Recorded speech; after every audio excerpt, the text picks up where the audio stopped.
Hello guys, welcome back to my channel. Today I'm going to do a requested brief tarot reading for the situation that about what's going on with Kris and his accusations. I done a reading about that already, but there were some people that wanted me to see how EXO members are feeling about it. And of course that I'm doing this reading from a place to see how they feel about the situation and how they are doing themselves as a group. My intention is not to drag them into the issue because I know that actually this man Kris hasn't been a part of EXO for a very long time, so I understand when the fans get a bit upset when sometimes they try to like drag EXO's name to this scandal when actually they have nothing to do with this. But let's see how they feel about this. So let's start with the cards that came out, and the cards are Queen of Cups, King of Cups, Justice, Nine of Pentacles, and Seven of Swords. And then I pulled an extra card from the Oracle of Healing Yourself, and the card that came out is Rejection. So I think that the cards are very punctual, very straightforward in this matter. I think that when it comes to the members about EXO, and I think that this could also include the other, I believe it's the other two members that left EXO. I think that this could actually include them as well, because even though they also were no longer part of EXO, I think that when I was shuffling this card, I started like seeing vision of like a bigger group of people than actually the actual members of today of EXO. So probably I was also catching on their energy.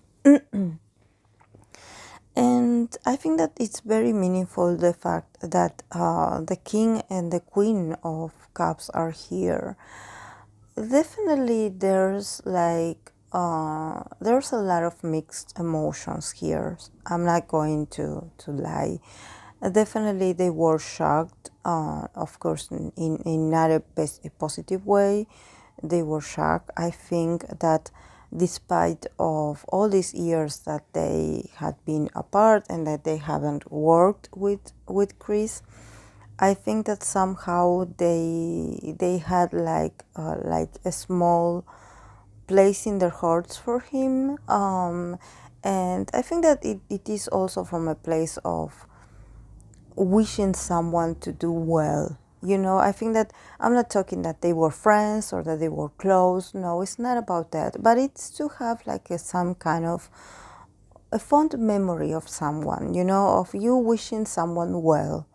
I think that this is like the general sentiment, you know, that actually there are sentiments here. And that this subject, and it's very sensitive for them. And I think that it also has to do with a big disappointment. Not like heartbreak, it's just that I think that they are worried about this, how Kris' actions can actually affect other people's emotions. And probably how this can also affect his fans, you know, people that actually were still holding a lot of love and support for Kris, even though he wasn't part of EXO, but actually that they got to know him because of EXO.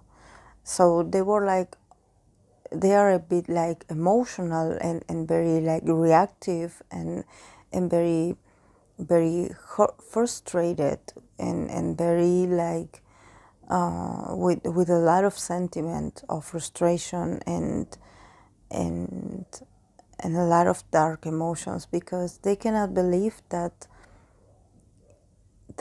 he used this fame or this recognition that he got from being an artist to use this to emotional manipulate and well, other actions as well that he did, and they cannot understand. They cannot understand how this got to this far, and I think that this is why they are resonating from their own place and experience. They are resonating to this news in a point of view of a colleague, you know, the fact that all of you are part from the a industry that it's the same industry. It doesn't matter which part of the world you are in, but it's like you share this kind of not only the training, you share a lot of things. So they are like, how come you became this? How come you used this? You used your fame and your popularity and all this to be some kind of emotional vampire of people that actually were really eager to get to know you or to be close to you, and also disappointing people that used to look up to him. So I think that they are very emotional, but at the same time, I think that their feelings are more looking toward this justice card that I have here. They definitely want him to pay for. They want karma to get to him. If this is proven to be true, they really hope that he cannot escape justice. They really hope that justice can get to him, whether it is to punish him or whether it is to set him free. But they really hope from their whole beings that justice is made, and that he can feel the weight of the responsibility of what he has done. Because I think that it's not only about whether there was this violent situation happening with this person or other girls. I think that what they were more disgusted about is the manipulation that he did, because they were like, I don't know, I think that for them it's like it's like a huge no to play with their fans' emotions, you know. And I think that artists, especially famous ones, they really do have a conscience, a lot of them, about how they influence and impact their fans' lives. So this is a shame for them. And then with the Nine of Pentacles and the Seven of Swords, there's this desire of them that actually he can, that they hope that he doesn't get away with this, paying money, you know, or paying to someone influential to make this go away. But somehow I think that they believe that probably he does have some ace in his sleeve, you know, that he does have some kind of trick that actually can get him out of this with paying to someone, or actually, like, I don't know, like some kind of like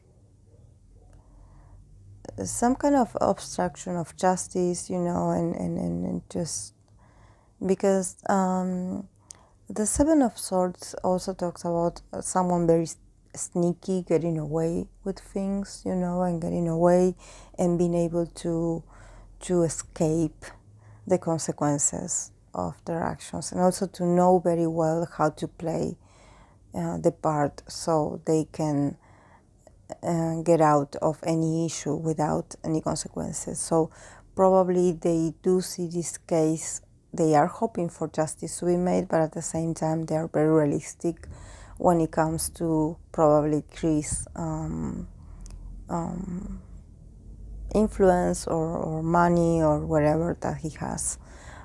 They see that he could potentially get away with this, but they hope that he doesn't. And then the card that came out is from the oracle is a card of rejection. So yes, I think that this resumes very well the whole spread. They feel a bit disgusted by all this, and they don't want to spend too much time like pondering about it, and thinking about it. This is why I think that maybe some fans are trying to like protect the group's image at the same time, to not try to get them involved, in this, because here the card of rejection is like they definitely don't want anything to do with Kris, nothing related to him. They don't want to hear up. It's not that they don't want to hear about it, because actually this cannot be held because it was everywhere, but they just don't want to be being asked about it. They don't want this sensitive subject to be brought up in interviews or something like that. They just decided to reject anything that has to do with him. And I think that at the same time it makes sense, because they are no longer associated with him. It's like it doesn't have to do. I think that actually what he did, what he has done, he has done it with his own personal power and with his own personal influence. I think that this has nothing to do with the group, but nevertheless they just feel very they feel this rejection. They just are turning their backs on this, because I think that it's like gross. It's like they feel like a mix of emotions, like almost like when you want to vomit, when you want to puke, when you're disgusted. So I think that they are totally like not wanting anything to do with this, and I think that they are right, because the more they start thinking about him, or thinking about how they thought they knew him and how they thought he was doing well, he was doing better, and how they wish him well, and how they just were nice, and how all this became in this, and I think that this happens when you suddenly find out something like this about someone that you are acquaintances with. Somehow you're like, oh, but I thought this person was different, and then you end up finding out aspects of themselves that you're like, whoa, like you are shocked, literally. And this also, it's a reminder that we never know people, that we never know them, and that somehow being an artist or being someone in the spotlight, it makes it even like the line, it's even more pronounced, that actually you do not know anything, because just because you collect their images and you watch their videos and you watch their behind the scenes and you watch their interviews, they are wearing a mask. They are like playing a part. So maybe you think you know some personal stuff, but you have to know that behind that personal life, it's like when you go through doors, they have different layers, different doors, artists that they keep to themselves. And they are very complex. And I think that the fact that they have and they own this mask or these layers is to protect themselves from the public. And I think that this is something that that fans need to take into consideration, any fan, and to not get offended when someone says, oh, you don't know them that well. And it's not because your artist doesn't like you, or that they don't appreciate you, or that you mean nothing to them. It's not about that. It's about them preserving their own sanity or their own privacy. You know, there are people that actually go into this industry because they need the money, because they need to work, and because they probably have like a lot of attributes that could make them famous, so they take it. Just like when you take a job offer, is the same. You put your attributes to work, but at the same time, there are a lot of people, there are a lot of these artists that are very introvert inside, and this is why some of them they sometimes become very urine, you become very like hermit, because they need to protect their persona, their own essence. You know that when they got off the stage, they need to go back to their sources. You know, they need to go back to who they are, who they really are. So it's not that they are hiding something from you. It's not that they do not care. It's just that not all not all artists are really good at socializing. You know, you think that maybe because they are in front of a camera and they are smiling, that they are having fun. And actually they do, and especially if you have been working for a long time, they do have moments where they want to be more introspective, when they want to be by themselves, when they want to be away from the other members, when they don't want to share the room with anyone, when they cannot stand to, you know, because it happens, you know. It's this is why sometimes when I watch these kinds of fan-made videos about conspiracy, about what happened in a certain scene, and you know, and fans like trying to have an assumption of what's going on between this member and the other member, or what happened with the staff and this member, and it's like you don't know what's going on, because yes, we do have a body language, but at the same time there are things happening. The context is unknown to us. It's unknown to us. So sometimes when you dig into little details, it makes it worse, you know. And I think that, and then what's a shame is that then the fans demand an explanation, and then the artist has to come out and explain themselves that this is not what happened, that it was a misunderstanding, that this is not what the situation was about, or this is not what they said, they didn't mean this, you know. So it's complex. It's complex to get to know someone. So yes, guys, this is all I have for EXO members. So I hope that you enjoyed it, and I would love to hear about your feedback and what you want to say or to reflect on this and how you feel about it. So thank you so much for being here. Bye.